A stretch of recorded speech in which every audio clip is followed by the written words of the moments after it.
family lost a hero, they lost a champion, and the city of Lorain lost a public servant. We need to thank the men and women who serve us every single day, try to keep us safe. They run towards danger. They do it every single day. You never hear about it. Even in the face of this violence, they'll be here tomorrow, and the day after, and the day after, because they're answering the call to protect and serve their communities. We are a united city, and that we only are going to have positive thoughts in honor of our fallen angel, Officer Wagner.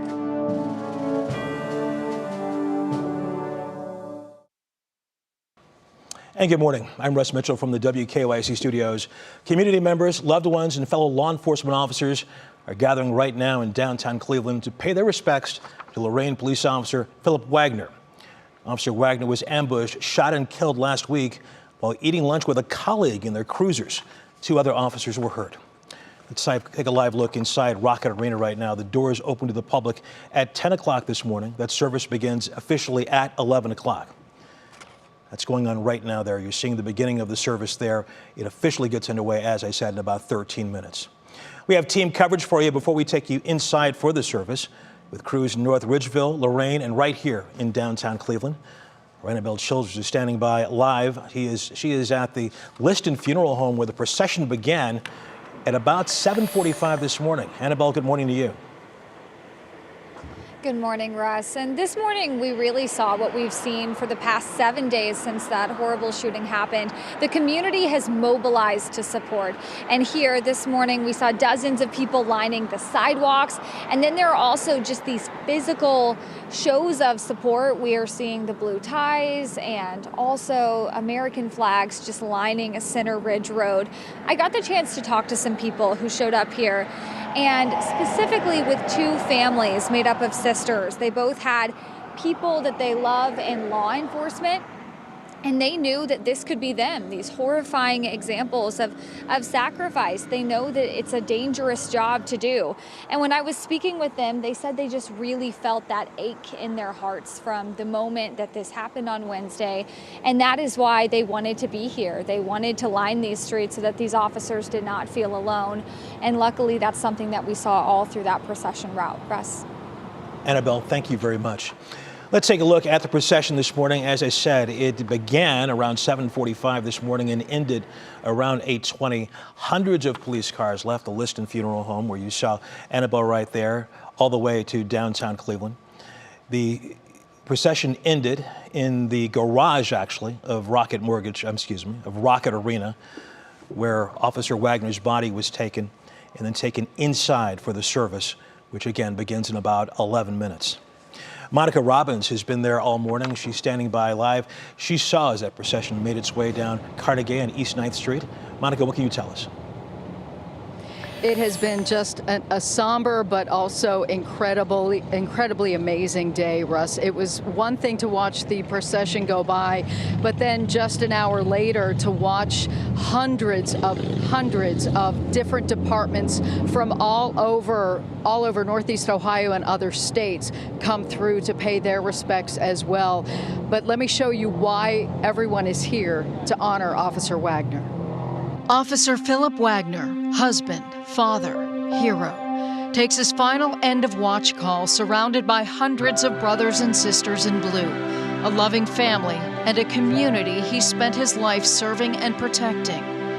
At just 35 years old, this North Ridgeville resident had already given so much to his country as a United States Marine, to his community as a police officer, who didn't just wear the badge, but lived every single day by what it represented. His wife, Jessica, their 3 precious children. They'll never again hear his footsteps at the front door after a long shift. Never again feel the safety of knowing Daddy was home. But they will feel the comfort and protection of his family in uniform, and by those who understand the pain they're experiencing too well. Every officer knows the risk, but Officer Wagner was simply having lunch, just lunch, in his patrol car with Officer Peter Gale on Wednesday afternoon. Two men doing their jobs, protecting all of us, when evil struck without warning. A gunman positioned nearby with what police describe as an arsenal of weapons opened fire in what can only be called an ambush. 3 officers wounded, 3 families forever changed.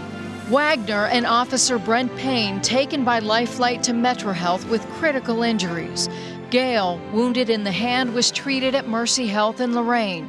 Payne, released from the hospital, will recover physically, but every officer will carry the memory of Wagner for the rest of their careers. This was a man who embodied service. After his time in the Marines, he attended Lorain-County Community College, then joined Sheffield Village Police in 2018 before coming to Lorain in 2022. When he graduated from the Police Academy in 2017, he earned the Top Fitness Award, always pushing himself to be better, to do more. Just 2 days before this senseless attack, Wagner earned his SWAT pin.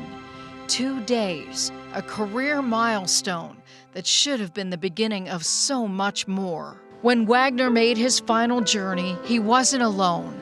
Officers from across Northeast Ohio formed an escort, a sea of flashing lights, honoring a brother who paid the ultimate price. State Representative Joe Miller already announced plans to introduce legislation to designate part of State Route 6 as the Officer Phillip Wagner Memorial Highway, a permanent reminder of a life cut far too short. Officer Phillip Wagner was more than a badge number.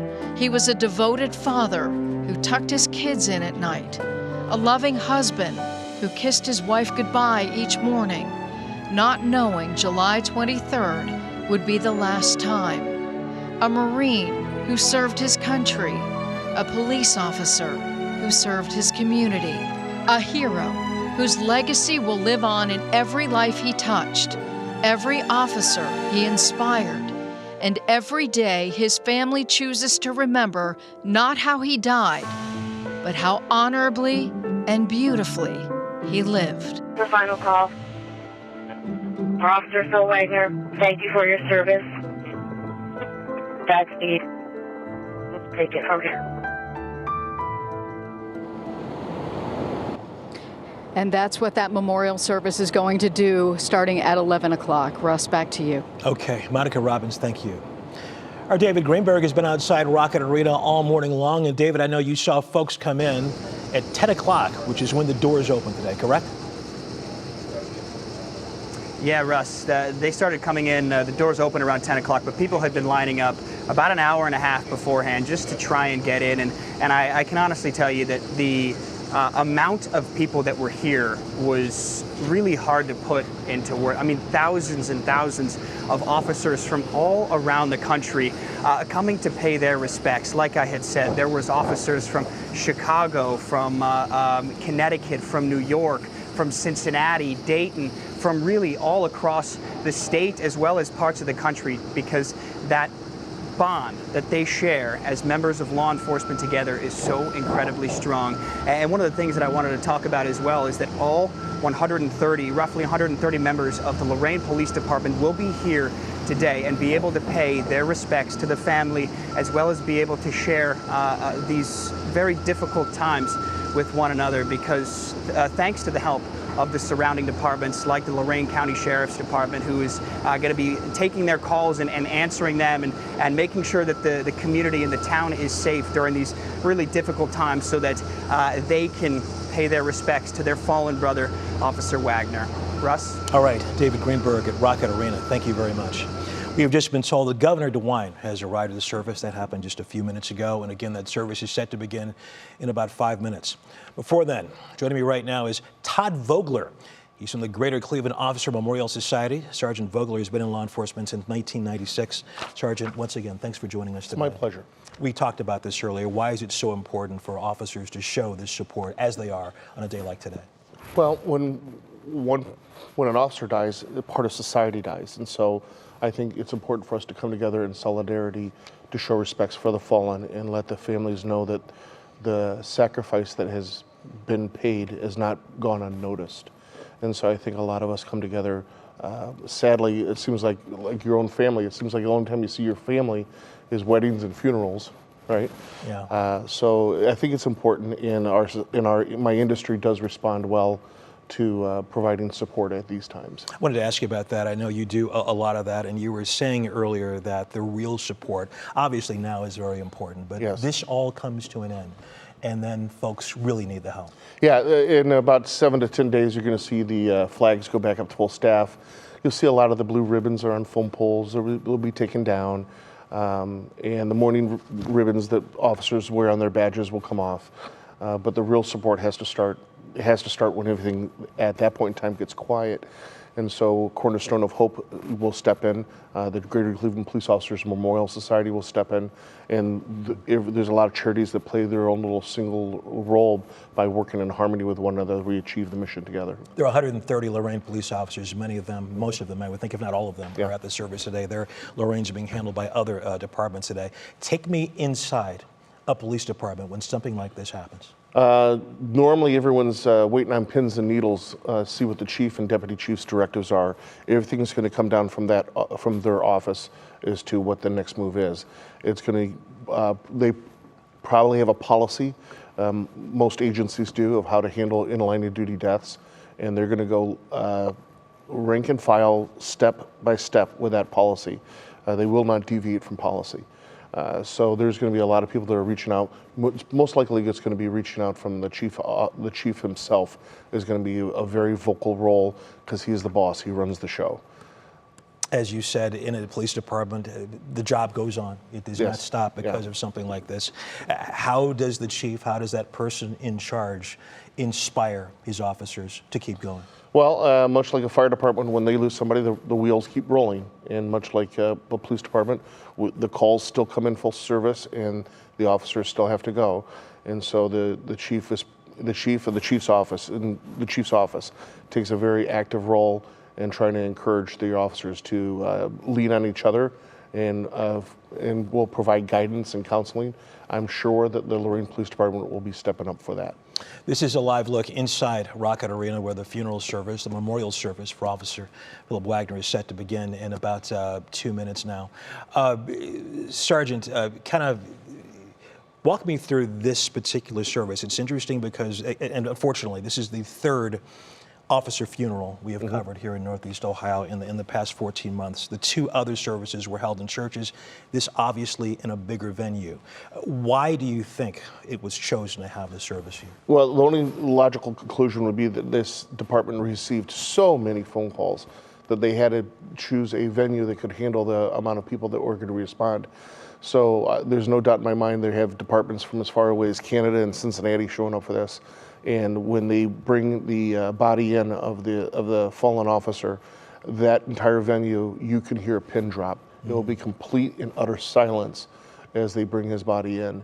And then the pipes will play their songs, most likely Taps and Amazing Grace, perhaps Going Home. Those three songs seem to be pretty predominant, and they'll have their guest speakers. You teach a lot of officers as well, and we talked about the fragility of life in general. When you're a police officer, obviously every day, that life is incredibly fragile. You don't know what's going to happen. These officers went to work that morning and this happened. I'm being told, I'll ask you about that in just a bit. I am told the service is beginning right now. Let's take you inside Rocket Arena for the memorial service of Officer Phillip Wagner.